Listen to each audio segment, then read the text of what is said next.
Assalamualaikum warahmatullahi wabarakatuh. Bapak Ibu yang saya hormati, terlebih-lebih beliau Bapak Kasat bin Mas Bapak Edi Suryo SHMH. Nun sewu wonge ketoke sangare. Betul? Setuju? Sangar napa mboten? Sangar napa mboten?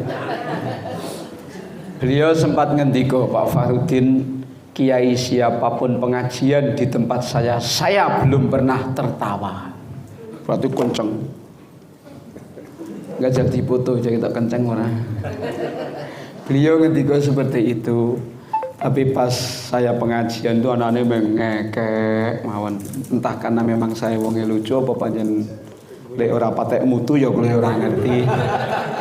Tapi insyaallah iso ndadekke wong sing kudune mrengut dadi guyu. Sing repot meneh sing kudune guyu dadi aja. Ini sahabat saya setahun ya Pak ya? Belum ada ya. Ini konco anyar, biasanya kan konco lawas tapi ini konco anyar.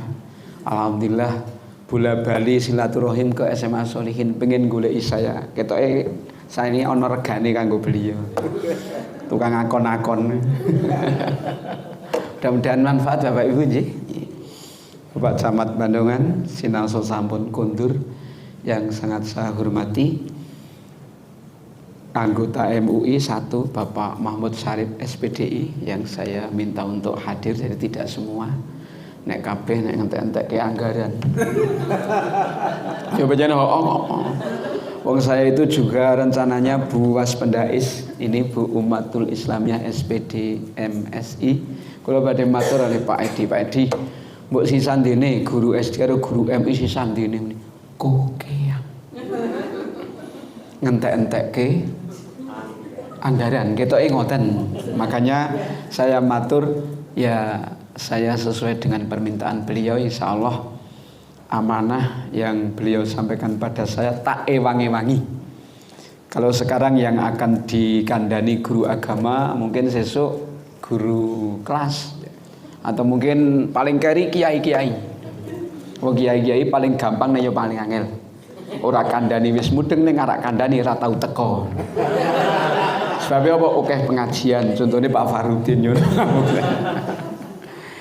Sekali lagi Bapak Ibu yang saya hormati, alhamdulillah hari ini saya bisa sowan Bapak Ibu, Bapak Edi dan seluruh jajarannya, Bapak Camat sehat, tidak ada halangan apapun. Oleh karena itu kita baca tahmid alhamdulillahirabbil alamin.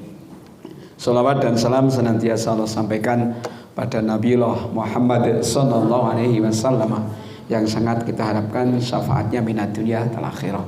Allahumma. Juga saya mengucapkan inna lillahi wa inna ilaihi rajiun. Sahabat kita ya, atasan kita pernah di Bandungan, beliau Bapak Haji Mukti siapa? Ikmaluddin. Itu ketemu saya terakhir, beliau ngendika, Pak Kiai, biasanya nek ngendika berbeda-beda, guyon-guyon. Ketemu saya terakhir, Pak Kiai, aku menjaluk donga siji, aja dongake bojone meneh aja. Isinya kan 2. Ketemu saya, Pak Farudin, aku jaluk donga siji. Apa? Aku dongake husnul khotimah, hanya itu. Aja didongake rabi meneh. Ya terakhir ketemu saya, Pak, doakan aku husnul khotimah. Ya aku ya padha didongake husnul khotimah. Itu terakhir permintaan pada saya. Oleh karena itu dengan lantaran baca Al-Fatihah sekali untuk almarhum Bapak Mukti Ikmaluddin, khususon Bapak Haji Mukti, lahul Fatihah. A'udzu billahi minasyaitonir rajim. Bismillahirrahmanirrahim. Alhamdulillahi rabbil alamin. Ar-Rahmanir-Rahim. Maliki yaumiddin. Iyyaka na'budu wa iyyaka nasta'in. Ihdinas siratal mustaqim. Shiratal ladzina an'amta 'alaihim ghairil maghdubi 'alaihim waladdallin. Amin. Terima kasih. Mudah-mudahan seluruh dosanya Allah ampuni, kebaikannya Allah terima, diberikan alam kubur yang terang benderang. Allahumma. Dan besok kita juga akan mengikuti, mudah-mudahan kita semua golongan orang-orang yang beruntung dunia akhirat. Allahumma amin. Bapak Ibu yang saya hormati, dua materi walaupun Pak Edi ngendika rasa suwe-suwe, aku jawab sesuai dengan ngendikanipun Pak Yusuf Kala, lebih cepat. Setuju enggak Pak Edi? Setuju betul jenengan? Setuju. Jenengan tak setuju ya tak dungani. Bapak Ibu yang saya hormati, nyuwun pangapunten niki materinya saya dua. Satu yang sifatnya teoritis, artinya sebagai untuk wacana, untuk membuka wawasan panjenengan dan saya. Terus yang kedua tak sangoni nanti, yang sifatnya praktis. Karena Bapak Ibu guru agama itu kalau menurut saya memegang peranan yang sangat penting, nyuwun pangapunten. Ana wong adzan sing dikon adzan dike guru agama lanang. Betul Pak? Supaya kula asmane jenengan.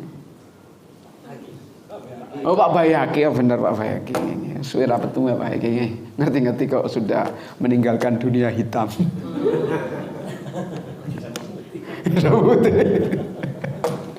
Maksudnya nggih, Bapak Ibu guru agama itu sangat penting sekali. Nyuwun sewu, arak ngedusi mayit matur Bu guru, betul? Arak khutbah Jumat matur Pak guru agama. Bener. Kadang-kadang malam-malam saja pernah saya didodok Bu Umatul.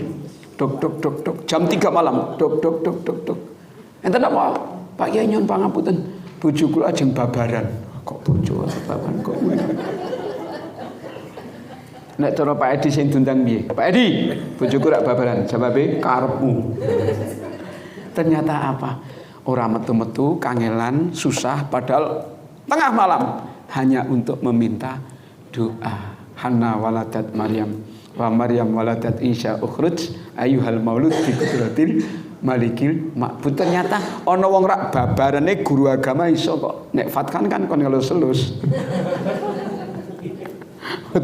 Tentu ini satu contoh. Makanya yang saya Bapak Ibu yang saya hormati, Bapak Ibu guru agama saya undang atas saya disuruh Pak Edi, Pak Farudin goleke sapa wis kono sak karepe jenengan. Ya aku siap goleke ning kono siap ngragati. Allahumma.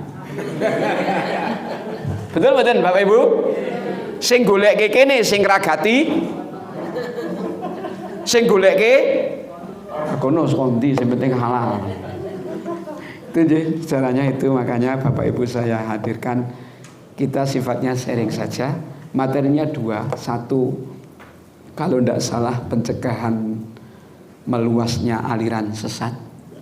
Ya kan? Aliran sesat. Aliran sesat itu biasanya sesaat. Aliran sesat yang sifatnya betul.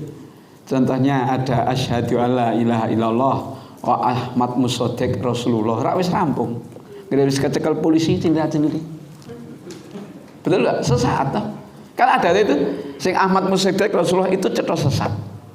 Ada lagi yang ada orang ketemu malaikat Jibril ketika diundang di MUI, mana malaikat Jibril? Rata kontakon, rata teko. Ini juga sifatnya sesat dan sesaat. Oleh karena itu hari ini saya hanya menyampaikan 10 kriteria aliran sesat. Mas ya Mas Vicky. Ya oke ya. Ada 10 kriteria aliran sesat. Kita ndak usah menganggap paling benar sendiri nggih. Misalnya mohon maaf, sing paling oke nek di Bandungan kan NU paling oke. Misore Muhammadiyah kaca adoh ki mboten. Memang betul kok. Yuk, bawahnya lagi nek di Bandungan ada LDII, juga ada yang lain-lain. Mohon maaf, kita jangan cok merasa paling benar. Kita itu mesti oke salahi. Sing sempurna Gusti Allah. Tapi paling tidak ada ukuran, ada kriteria. Kriteria yang pertama, mengingkari salah satu dari rukun iman yang 6. Rukun enam enten pinten Mbak Aminah? 6. Yang pertama amantu billah. Nomor loro ya. Kok njuk teko karo Pak Fathan wis saiki nek mulang nang bocah dilongi siji.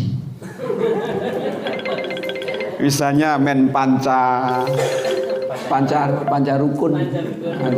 Malah ora dadi rukun nek panca kok dadi panca rukun ki yo dadi ora rukun, keplaki wong kurang bejo. Ngene apa mboten? Ya to Pak Edi, ngajal Pak Edi nang boten wani rukun iman ana 5 keplaki wong. Walaupun kasat bin mas, betul ndak? Lho tenan ge Pak Farudin ora payu ning ngaji wani ngomong. Ora nggih. Jadi mengurangi atau mengingkari rukun iman yang sudah ditetapkan ada 6. Dan juga termasuk rukun Islamnya juga. Misalnya linget naik haji kan saya kono sesek wis teko nang alun-alun. Oh ndak bisa. Sifatnya ibadah. Nggih mboten Pak Safa. Pak Safa naik haji nanti alun-alun. Jebule bar Jumatan. Yang nomor 2, mengikuti akidah yang tidak sesuai dengan Al-Quran dan As-Sunnah. Kalau saya secara pribadi NU, Muhammadiyah dan yang lain-lainnya monggo. Jadi menurut saya itu siapapun tetap bisa Ahlus Sunnah wal Jamaah. Siapapun. NU bisa, Muhammadiyah bisa. Yang lain-lain pun karena yang memang benar dalam konteks Islam itu yang benar akidahnya tetap Ahlus Sunnah wal Jamaah. Cuma orang berlomba-lomba mengklaim bahwa aku Ahlus Sunnah. Sehingga aku Ahlus Sunnah. Nanti kriterianya kira-kira nun sewu melu akidah yang nyimpang dengan syariat Al-Quran maupun As-Sunnah atau tidak. Itu nih.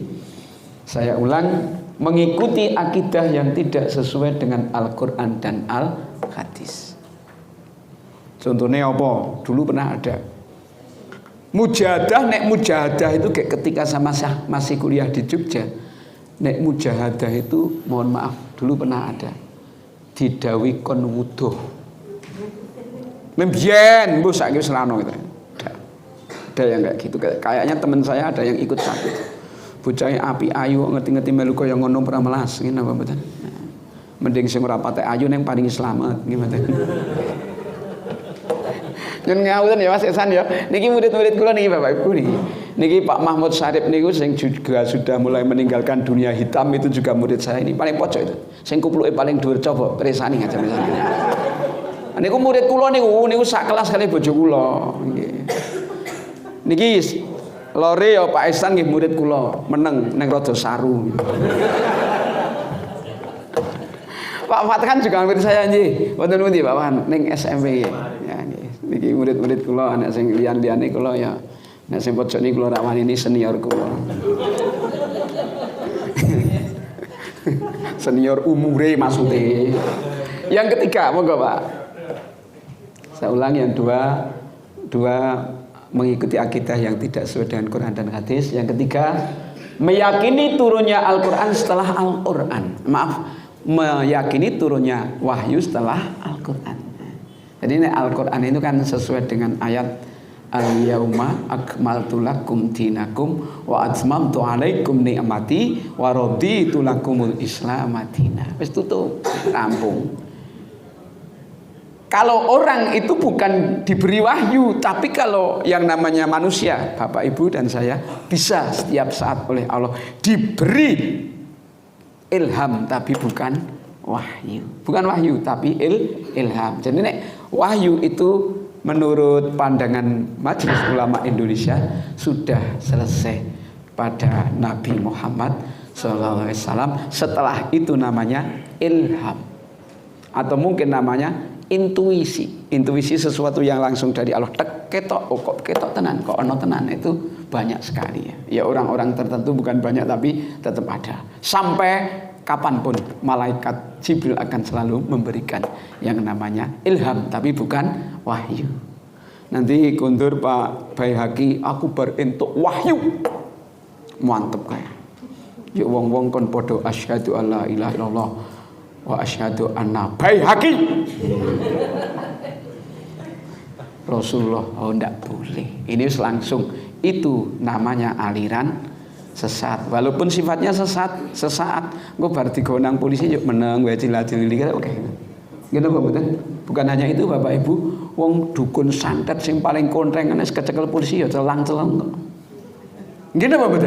Makanya sekali lagi yang ketiga, meyakini turunnya wahyu setelah Al-Qur'an. Jadi Quran mandek nggih. Mandek setelah itu namanya bukan wahyu tapi ilham. Ilham risa nggih? Ilham. Ini saya tidak akan pamer, memang pakai contoh saja. Kita itu main mantep loh. Studi Quran ada, hadis ada, contoh itu ada. Contoh. Saya pakai contoh satu saja. Ketika istri saya hamil yang kedua, Bu Umatul. Ketika anak istri saya hamil yang kedua, saya bangun tidur, langsung ada amplop dari langit. Wah, aneh, amplop kok ke langit loh. Betul, pas turun di depan saya ada suara gaib. Juwita khairun nisa. Yuk nang ati saya, insya Allah anakku wedok jenenge Juwita khairun nisa. Itu dari langit demi Allah. Nah itu nama ini, mohon maaf, bukan untuk mamer kinda, tapi memahami ilham itu akan terus Allah berikan kepada orang yang Allah cintai. Ning itu bukan wahyu. Sekali lagi, bukan wahyu. Teman saya Pak Qadir niki, ngerti? Resata Pak Qadir, Pak Ledeng Idul itu. Ya, gitu. Itu sering Pak Farudin kula kok kerep ketemu sing burung terjadi dan cetha tenan di depan saya. Kok terjadi betulan? Oh, itu namanya ilham. Itu nggih. Bapak Ibu yang saya hormati, contoh. Berikutnya nomor 4. Mengingkari otentisitas atau kebenaran isi Al-Qur'an. Nyun pangapunten, nek ana Al-Qur'an kok disalah-salahke katanya Quran sudah tidak kontekstual. Nene sapa sing ora kontekstuale utek mule. Mungkin apa mboten? Nggih. Nek yo ibu-ibu yo aja pilih kasih nggih. Nek memahami Quran yo sing tenanan. Mosok ngriwes tekan masna wa sulasa wa ruba fa in khiftum alla ta'dilu fawahidatan aw ma malakat aymanukum. Kok lemuni ndak ora kleru ayate yo. Bukan begitu. Tetep netral uki pancen bener meng aku nek nglakoni urung. Bareng-bareng jawab Bu. Pancen bener Quran ling lakoni. Berarti sesuai ada harapan untuk bisa. Gitu nggih Bapak Ibu nggih. Jadi aja nyalahke Quran, meng otak dhewe yang ndak sampai dan dampak positif dari ayat itu mesti ada. Kita juga belum tahu. Seorang tokoh fenomenal Syekh Abdul Qadir Jailani Bapak Ibu. Garwane papat, alhamdulillah. Ayo min tiroke min, alhamdulillah. Aja omong ibune. Ya Pak, tak omongi Pak. Tak omongi tenan. Kono urung ngerti, kene cetha ngerti. Pak Edi, Syekh Abdul Qadir ki garwane papat, Allahumma. Neng seluruh kalau ndak salah putranya itu 48. Seluruh putra-putrinya sing wedok apal Quran, sing lanang ulama kabeh, Allahumma. Berarti bagi Syekh Abdul Qadir Jailani nek ming di anak siji karo di anak 48 luweh apik 40 daripada punya istri satu. Bagi Syekh Abdul Qadir Jailani apik ndek garwa. Jawab ibu-ibu sing jawab. Itu nih, kita netral saja tekan dari Al-Qur'an wae ora nglakoni karo ora ono keri-keri ya Pak Mahmud ya. Cara tareni nomo kiklik. Ora senarani garwane iki mboten ora sakono nggih Pak Edi asline ya tis-tisan ngono. Itu nggih. Ibu bapak yang saya hormati, yang berikutnya monggo Mas, yang keberapa? 5. Penafsiran yang salah. Yang diikuti adalah tafsiran-tafsiran yang salah. Ada yang menafsir ini ngawur nih, jalan lain bukan jalan tapi jalan lain itu. Ya, tafsirnya tafsir jalan lain. Mengartikan kalimat masna wa sulasa. Itu wawunya itu bukan wawu apa namanya? Atof. Tapi au itu sama dengan wa dan masna wasulasa. Berarti nek masna wasulasa tambah piro? 5. Waruba berarti masna wasulasa waruba. Papat tambah masna tambah loro tambah telu tambah papat. Ane itu dadine piro kowe? Oke, ono sing ngono, aku ngawur nek menurut saya. Aja dieloni lho Pak Bayi. Awas. Balina Muhammadiyah masna wasulasa Pak. Bojone songo. Oh ngeten nggih. Oh ngeten nggih. Mau sampai berapa nek nggere wis papat yuk ono meneh pegat siji tambah meneh pegat siji iki kena Pak Edi. Pak Edi ngono sing konangan mung siji. Insyaallah yang lainnya juga tidak. Allahumma. Yang keenam, ingkar terhadap Al-Qur'an dan Al-Hadis. Al-Qur'an dianggap tidak mengikuti perkembangan zaman. Al-Quran, Al-Hadis tidak mengikuti perkembangan zaman. Tinggal saja Muhammad kan manusia biasa. Lah nek wis tekan kalimat manusia biasa, ayo wis. Padahal manusia tapi yang tidak seperti manusia. Oke, anatomi tubuhnya, strukturnya manusia, tapi yang sisi-sisi yang lain ada yang tidak seperti manusia. Sampai ketika malaikat Jibril nangis, nesu marah-marah di Taif untuk menghancurkan orang-orang Taif karena baru saja melempari batu Kanjeng Nabi. Malaikat yang tidak punya nafsu aja mau marah. Kok Kanjeng Nabi jawabannya Allahumma di qaumi fa innahum la ya'lamun. Allahumma di qaumi fa innahum la ya'lamun. Ya Allah, tunjukkan kaumku karena mereka memang belum mengetahui. Diludahi, disambut dengan senyuman, mohon maaf, dilempari nggo watu, dibalang nggawa roti. Mirengke kasat. Ya kan saka kene iki kene yuk rene, yuk rono, yuk nang sekolahan. Ya ta Pak Edi, setuju ya? Insyaallah ganjarane gede ya lho Mas. Ning kok tak jenengan salah ya ganjarane ya dosane ya gede. Sing luwih gede kula. Ning wong aku diomongi kono. Lanjut nggih. Ingkar terhadap Al-Qur'an. Al-Qur'an dianggap sesuatu yang salah.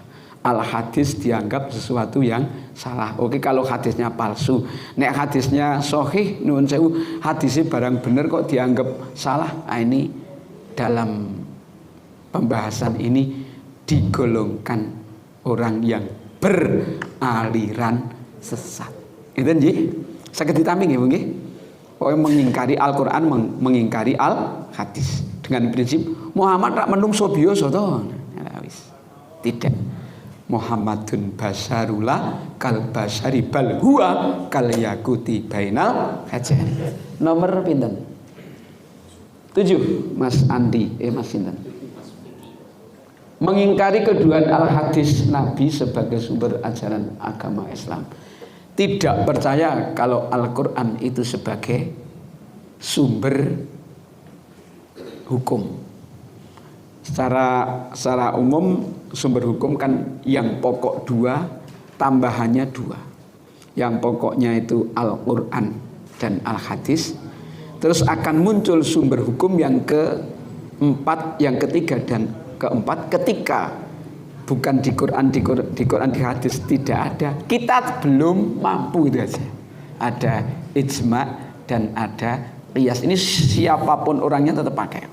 Cuma secara terang-terangan memakai ijma atau qiyas atau tidak itu sih ada yang tidak pakai, tapi saya yakin tetap pakai. Doktor siapapun di Indonesia ini, pakar-pakar pendidikan menurut pendapat ini, berarti ini kan tetap masih pakai gitu. Cuma Pak Farudin, kita jangan sampai mengingkari Quran maupun hadis sebagai sumber hukum, dan itu hukum tertinggi ya, hukum tertinggi. Bukan, maaf Pak Lurah, Pak Kepala, Pak Kasat, hukum tertinggi di Indonesia. Ya memang nek di Indonesia dalam kehidupan berbangsa dan negara kan sumber hukum urutannya Pancasila. Urutannya wong iki hukum tata negara iki jurusane ndara ora. Karo kono mek gak sithik. Nek agama kasih akeh menang kene enggak. Nek hukum tata negara mek gak sithik, mek gak 2 tahun balik kuliah. Nek wong agama gah nek kalah karo kono. Guyon ya. Aku jarine ora tau ana pengajian teko metel ora tau ngaji ketemu Farudin ya. Begitu toh? Saya ulangi, mengingkari kedudukan hadis Nabi sebagai sumber ajaran agama Islam. Jangan diingkari. Ambil Quran tidak ada. Di Quran kan banyak yang tidak ada. Rukuk sujud yang seperti ini tidak ada kalau saya. Gimana? Itu ada dalam hadis. Ketika menginterpretasikan hadis pun juga beraneka ragam sehingga muncul ijma. Gimana? Oh, kesepakatan menurut ulama ini seperti ini, menurut ini monggo. Wis ana sing dinut wis matur nuwun, ora bergudul. Pokoke ndelok langsung Quran hadis ora iso. Tetep ora iso. Langsung Quran hadis ora iso. Apa ana rukuk sujud nang Quran hadis kita ora ono. Meng ana kalimat ma'arrokiin ono sartane wong-wong sing padha rukuk. Ning teknik untuk berrukuk kan tidak disebutkan sehingga Rasul mengatakan solu kama ra'aitumuni usolli. Dhewe ndelok kono ora ndelok ndi ora weruh wis itu. Akhire ndelok dure ndelok sahabat delok Kanjeng Nabi kan ra ono to dhewe biyen ngono foto, biyen ngono video. Nggih mboten? Nah, berikutnya meremehkan para nabi dan rasul. Nek orang Islam, mohon maaf, Islam apapun itu tetap menjunjung tinggi, tetap menghargai para nabi dan rasul. Contohnya kita bersolawat. Ini apa betul? Sallallahu ala Muhammad. Nah kanjeng Nabi Muhammad. Allahumma sholli ala sayyidina Muhammad wa jami'il anbiya wal mursalin. Seluruh nabi, seluruh rasul, nabinya siapa, rasulnya milik siapa, siapa yang mengklaim nabinya itu tetap kita hormat. Itu Islam. Lain, mohon maaf, agama-agama yang lain yang begitu benci sama Nabi Muhammad, oke.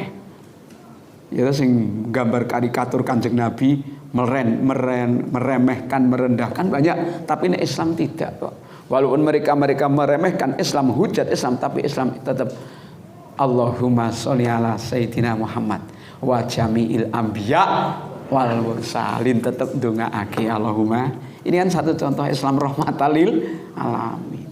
Berikutnya nomor 9, mengubah, menambah dan mengurangi pokok-pokok ibadah yang telah ditetapkan oleh syariat seperti haji tidak perlu ke Baitullah, sholat tidak wajib 5 waktu. Nek perlu 1 waktu wae dirapel kan ada. Nggih enten-enten. Lalu gak ada rencang. Salate piye? Wis tekungku nek bengi pas lega itu kok rapel. Neng Kanjeng Nabi ora ngono. Bahkan dalam kitab fikih itu kan ada tuh, waktu subuh manjingi kapan, ketika sudah fajar shodiq, ibadan enteke kapan nek wis meledak srengenge. Dalam kitab fikih tadi kan, kitab fikih mulai Safinah, Sulamut Taufik, terus Fathul Qorib, Fathul Munggah itu ada itu. Oh, seperti ini itu ada aturan. Ya, lanjut. Terakhir nih, mengkafirkan sesama muslim tanpa dalil syar'i seperti mengkafirkan muslim hanya karena bukan kelompoknya. Wage akeh. Nggih. Aja ibu-ibu, bapak-bapak nang kelas aja muni omong-omong kae. Katoke congklang. Kafir jangan. Atau mungkin kono sing ngomongi kayak katoke dawa. Kayak musyrik, jangan. Musyrik kafir kok meng masalah kathok. Nek cara aku gelem kathokane matur nuwun. Tenan kok. Ngajel baguse Pak Edi Surya kok ngopo rene ra kathokane ngene. Ngene apa mboten? Ya, ora usah perlu dibahas teman-teman lah. Yang penting kriterianya aja. Sesuai ndak dengan kaidah-kaidah kriteria yang ditetapkan Majelis Ulama Indonesia. Ini pun saya aja mengadopsi ulama Indonesia. Nek ngomongi dhewe nek kleru gitu. Nek kowe kleru ayo kono sing salahke. Sapa ketuane kono kapokmu kapan? Nggih mboten? Itu aja.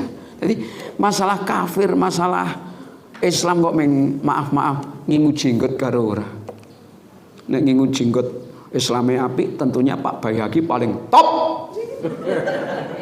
Nah, sing pinggir kan rapat Islam. Apane Pak Edi pluntus. Nek le pinter le dalil kok pluntus luwih apik timbang jenggoten. Wong bojoku seneng sing pluntus. Jarene nyenengke bojo ganjarane luwih. Jawab. Ale mikir suwi ketinggal. Gitu tidak boleh. ya mengklaim dirinya paling Islam gara-gara pengaruh jenggot, mohon maaf, gara-gara pengaruh celono, nek sing rada juglang berarti Islami kuat, nek sing keser-keser kaya Pak Farudin wong le subuhan cok grinang. Ndak boleh seperti itu. Tapi Bapak Ibu, pola pikir anak-anak kita, anak-anak didik kita, masyarakat kita dibuka dengan pola pikir yang luas. Yang luas. Mohon maaf, bukan NU, bukan Muhammadiyah, bukan yang lain, bahkan tidak mengikuti apapun. Nek mengikuti syariat yang bagus, akhlak yang bagus, tetap itu ahli surga menurut saya. Wong ini hanya urusan bendera di dunia saja untuk memudahkan mengatur gitu, betul? Nek cara menurut saya hanya untuk memudahkan mengatur. Wong sing senane Muhammadiyah paling kepenak diatur yo nek diatur karo sing Muhammadiyah. Nek kaya Farudin nek diatur karo sapa-sapa gelem ning gere bener apa salah. Nek lesen mboten. Jadi ini hanya sekedar metode untuk mengatur umat. Makanya mudah-mudahan Bapak Ibu, anak-anak didik kita tidak akan terjebak pada dimensi pemahaman yang picik, yang salah, yang berikutnya lebih kepada aliran sesat yang sifatnya sesaat. Gitu nih. Itu saja masalah pencegahan aliran sesat. Mudah-mudahan ada manfaatnya nggih. Oh niki sing ngomong niki kudu ahli syariat. Ahli napa mbiyen? Mulang apa Pak Ihsan karo aku? PKN ngawur ya. Apa mbiyen? Pak Mahmud mulang apa mbiyen? Tata negara. Siapal to Gilin and Gilin, siapal Mark Giver, siapal Logemen, siapal nah juga siapal murid tewe, siapal apa meneh gurune. Wis lali. Itu Bapak Ibu yang saya hormati, mudah-mudahan membuka wawasan panjenengan dan saya. Masalah ini ada yang salah, tentunya mohon maaf. Yang berikutnya langsung buka